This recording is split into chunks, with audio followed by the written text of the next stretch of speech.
Il y a un demi-mensonge avec Giovanni. Pourquoi?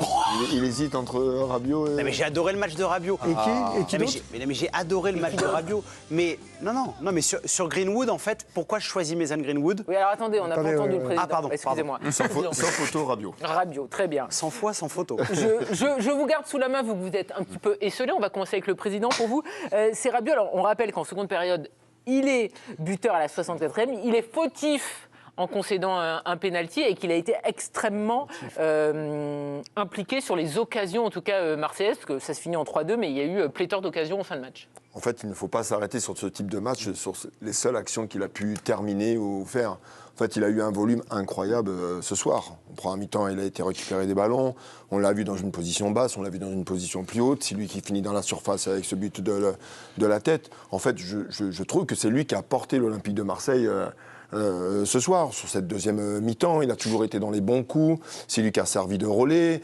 Il s'est servi de sa puissance dans certains duels parce que c'est lui qui les a gagnés. Donc ça impulse quelque chose à cette équipe. En fait, il a fait un véritable match ce soir, un match très très plein. Oui.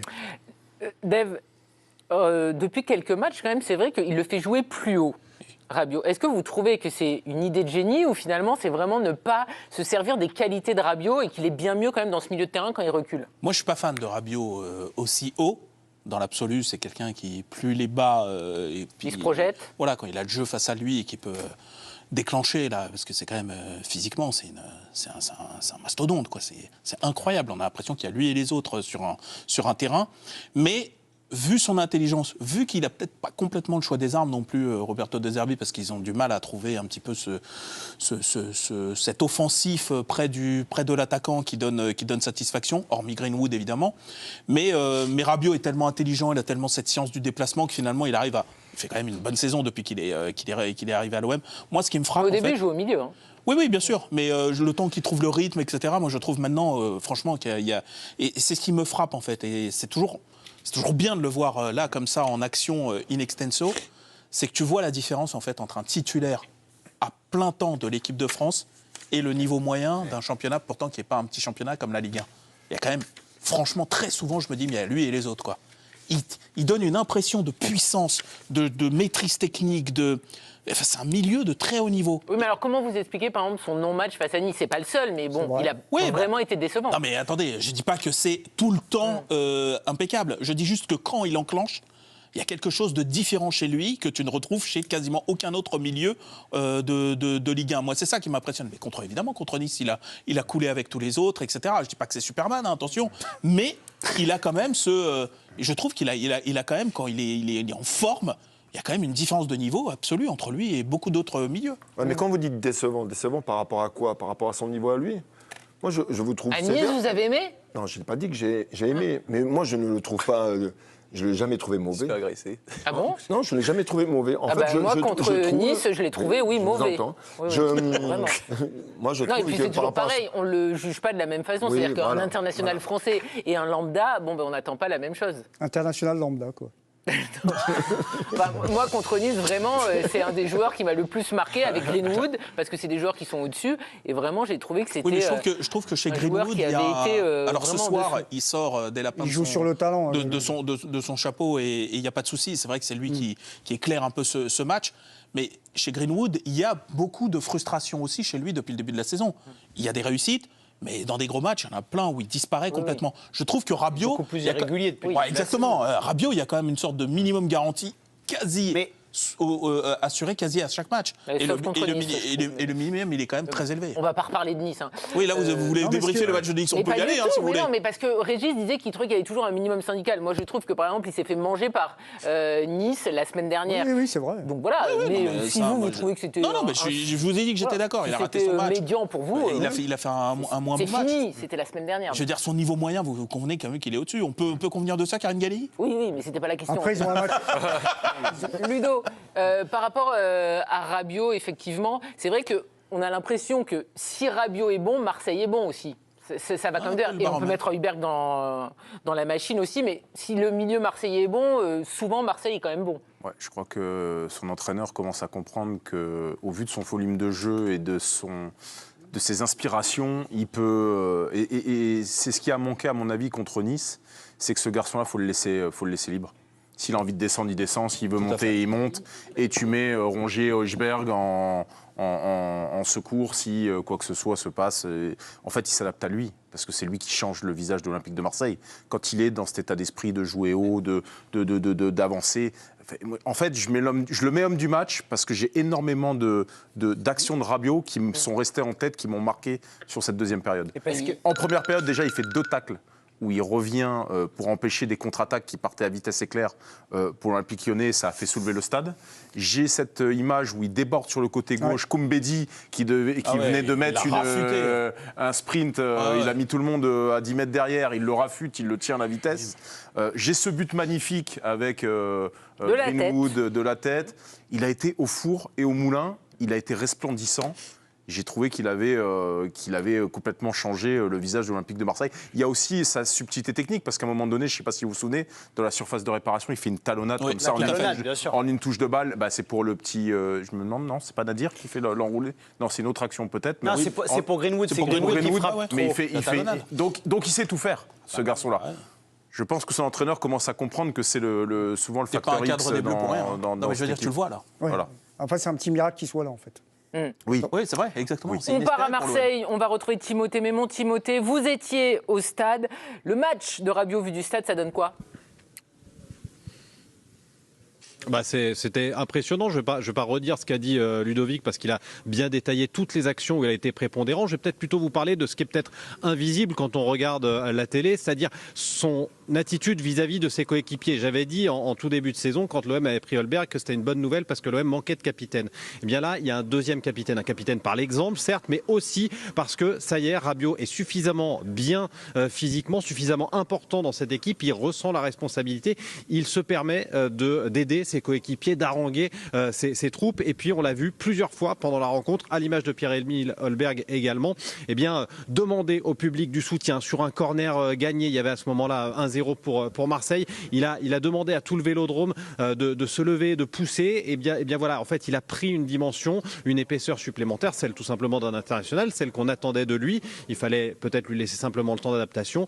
Mais au-delà de ce qu'il apporte dans le jeu, il est aussi en train d'apporter quelque chose sur le plan du fighting spirit et du mental. Adrien Rabiot, donc, qui a été plébiscité. Vous vouliez mettre l'accent sur Greenwood, 13 buts en Ligue 1 pour Greenwood, pour l'anglais. Oui, parce que je suis d'accord avec mes camarades sur Rabiot qui a été colossal. Il y avait un vrai sujet, je trouve, avec Mason Greenwood et les gros matchs, pour le coup, parce qu'il les avait quasiment tous ratés. Et dans le scénario de cette soirée totalement folle pour l'Olympique de Marseille, la proximité du but marseillais, de l'égalisation de Mason Greenwood, Marseille n'a pas trop le temps de gamberger, ça va assez vite. Et 3 minutes après, il a l'inspiration géniale pour Pierre-Emile Hojbjerg qui remet de la tête pour Adrien Rabiot. Donc en fait, dans le contenu, évidemment, qu'on est tous d'accord pour dire que le match le plus complet, le plus abouti, c'est Rabiot, mais celui qui fait basculer la soirée de l'Olympique de Marseille, en fait, c'est le génie de Mason Greenwood. Et autant Rabiot, il peut être très bon, très au-dessus de ses partenaires dans beaucoup de rencontres, autant s'il n'y a pas le talent et l'inspiration de Mason Greenwood, je trouve qu'offensivement, c'est quand même très stérile côté olympien et ils sont dépendants justement de cette touche d'ingéniosité de l'anglais. Il y a un joueur qui est arrivé là, qui va s'associer à Greenwood. Vas-y, Amine Gouiri. De qui vous parlez ? Gouiri, c'est un joueur qui est fait pour combiner. Je pense qu'il ne doit pas être triste. Son entrée a fait beaucoup de bien pour le coup. On va vous faire une minute Gouiri dans quelques instants, vous inquiétez pas. Là, on finit avec Rabiot. Quelle est la note pour Adrien Rabiot ? Un 8. Non mais... C'est produit. Faut bosser, mon gars. Non, mais je pensais que vous nous donniez la note de l'équipe. Je vais vous la donner, la note de l'équipe. Non, on tourne. Ah. Ouais. 8. Ben, vous voyez, vous êtes tous généreux. Il a eu 7. Mais on préfère être généreux dans la vie. Bah écoutez, oui. Ah Je oui, suis désolé. Franchement, d'accord. Et vous auriez mis combien Greenwood ? La même note. 7, moi j'aurais mis à Greenwood. Moi, j'aurais mis 7. J'aurais mis 7. J'aurais mis 8 aussi. 7 Ouais, parce qu'il n'a pas été remercié. 3 de passeur personnes décisif. vont être embauchées par le journal de l'équipe. C'est Ludo, Régis et Nabil. Il a eu 7. Pas de 8, voilà. Vous avez été trop généreux, je le savais. Dave et Giovanni. On est comme ça. Nabil, Oui. je vous taquine évidemment. Bien sûr. Gouiri est arrivé à Marseille, vous êtes ravis. Il a fait une très bonne entrée. Il a fait une très bonne entrée et puis on a vu sur la séquence tout ce qu'il était quasiment capable de faire. Mais Ça qui fait prend- passer souvent. Après, c'est la régularité. C'est vrai qu'il a un succès d'estime et qu'on est un peu frustré parce qu'il sent le ballon comme très peu de joueurs. Sur la première situation, le but de Greenwood, il arrive lancé sur le côté, il cherche côté opposé. Ça, c'est une action dans ce registre quand il évolue côté gauche. Et puis, pour le reste, c'est un peu un facilitateur. C'est-à-dire c'est un joueur qui aime combiner, qui crée des espaces pour les autres, qui est très fort en une touche et qui est, moi, ce que j'aime chez lui aussi, c'est qu'il est altruiste.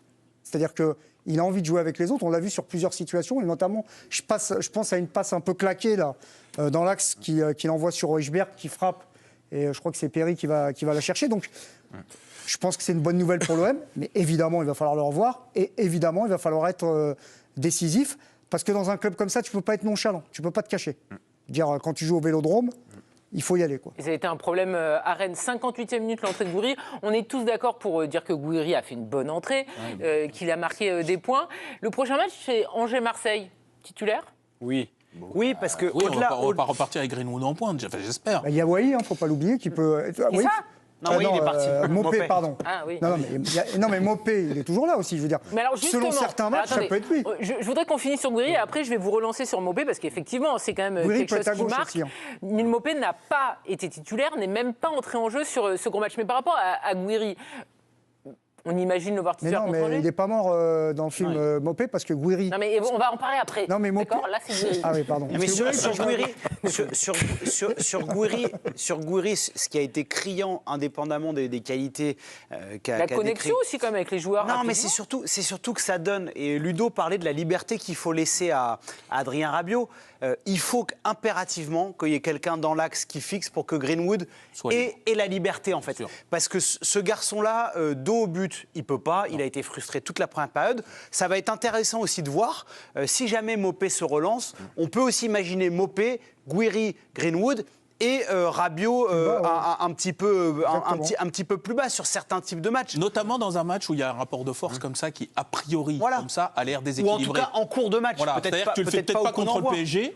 Ah bah, a priori, voilà. Là on a Angers, Saint-Etienne, Auxerre, Nantes. Ça fait 12 points. Là, il faut faire 12.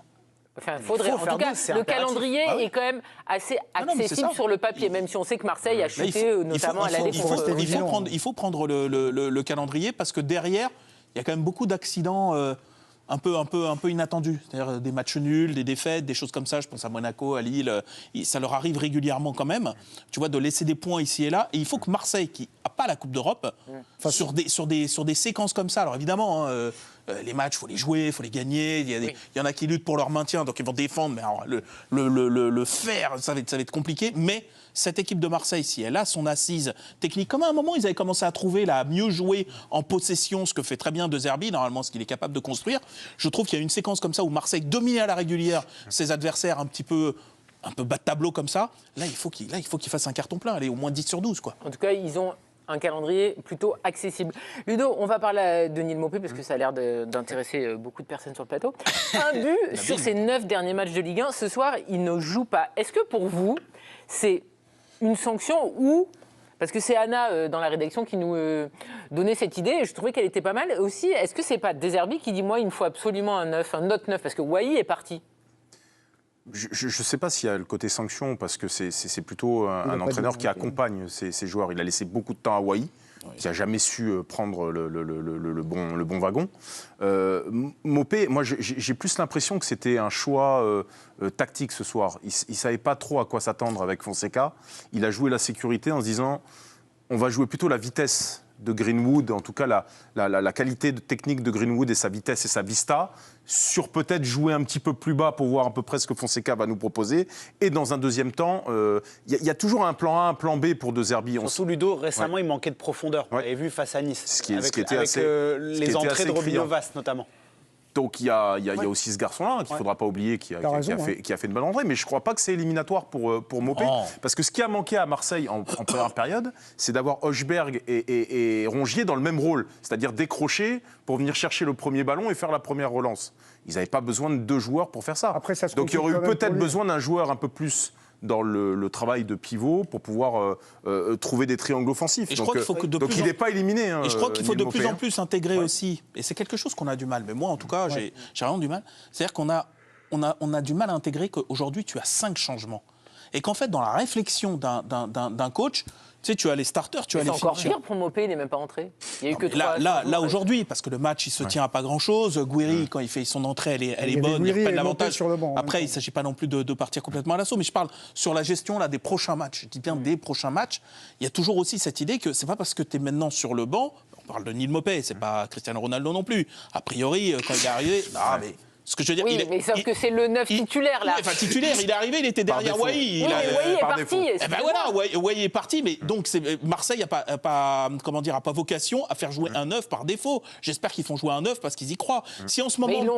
Mais ils l'ont quand même recruté, je vous rappelle. Il est deuxième. Il était recruté comme doublure. numéro 2. Il était recruté comme doublure, Neil Mopé. Il se trouve qu'il y a eu la faillite de Wai qui lui a donné cette chance. Enfin, Dave, si je peux juste me marque pas permettre... 15 buts, quoi. Non, mais sur la narration... Mais il faudrait, quoi. Mais sur Wai, c'était une opportunité de marché, un pari pour relancer quelqu'un qui n'avait pas franchement réussi à Lens, un garçon à potentiel. Par contre, quand Neil Mopé est arrivé, je me souviin, De Zerbi était très content parce que c'est profil de joueur qu'il aime, qu'il apprécie. Et on s'est tous dit, il va falloir que Wai cravache parce que Mopé, c'est peut-être moins spectaculaire, moins talentueux, mais c'est De Zerbi compatible.